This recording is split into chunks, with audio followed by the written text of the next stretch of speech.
Gotta say, it's great to have you back. Thanks. I feel pretty safe now. That was a great period for the Flames. They did everything right.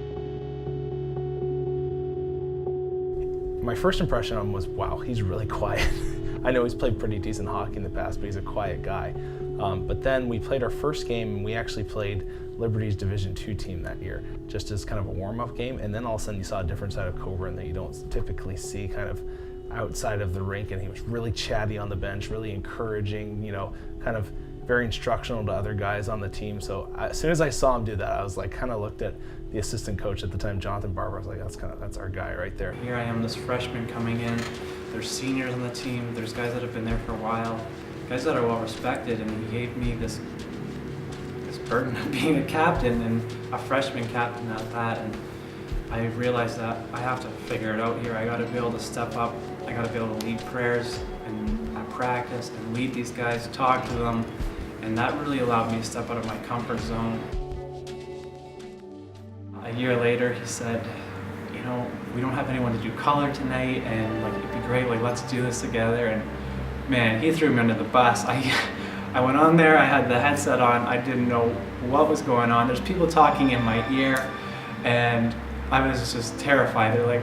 They're telling me 3, 2, 1, you're on, and I'm just like, what is going on here? And it was a tough experience at first. The first period I was just nervous, and I kind of got comfortable. I realized it was just a conversation with him, and over the years it's just become so natural and such an easy thing that I don't even get nervous when even we're on ESPN or anything like that. It's just I feel very natural in that.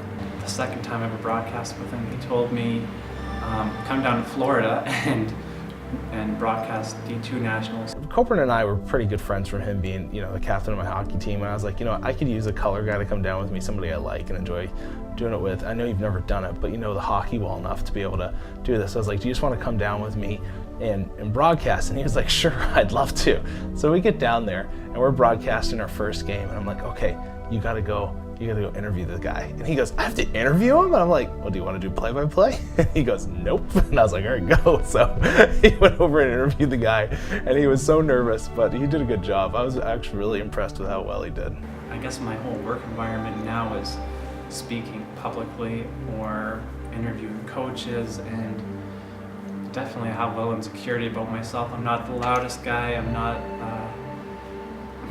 I guess, the best with words at times. I like to think I am, but I have my own insecurities about that, but I've just been able to say God's given me at least a talent that I have to at least try and pursue for him and put myself out there. And if I sound like an idiot sometimes, I'm okay with that. In this area of play for You know what, in my mind, watching the last couple of games, puck's been bouncing all over the place.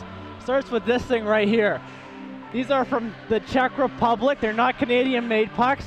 That's no good. You gotta buy the good rubber, and that's why the puck's been going all over the place. We have a very interesting relationship, and not many people coach their broadcast partner. So on the ice and in the booth, it's not entirely different, because kind of doing play-by-play, I kind of have the final say of where we want to go. I kind of lead things, and then on the ice being the coach, I do too. But him on the ice, being a fifth-year senior, he's an older senior as well. He's 24. I kind of view him as a coach that's actually playing for me, and I think that was kind of our relationship this year. Just so we are pretty close friends, so I don't want it to be like Cockburn, like, what are you doing, man? I respect him first and foremost as a person, and the kind of guy that he is, and how he puts everyone else first, and the way he lives with his family and everything, and that's allowed me to, I guess, look past the fun times that I'm able to have with them and joke up in the booth and have this kind of goofy relationship at times, and at the same point see him as my coach still, I guess 4 or 5 years later now, and respect what he's saying and just try to work hard for him and all that. I guess it stems from just having respect for him as a person. When we disagree on the ice, it's a different story. It's not what you see up in the booth where we're laughing and it's like a goofy kind of play, whatever. When it's on the ice, it's still out of respect. I'll be like, hey Rhett, I think we need to do this differently, or he'll tell me, hey, you gotta get that puck in deep, you're turning it over. We're playing against a team that liked to stand up against the blue line, so you couldn't really skate it into the offensive zone. And Cockburn, he he turned the puck over 2 or 3 times in the neutral zone, and I was like, if my captain's not going to do it, then nobody else on the team is going to do it. You have to lead by example.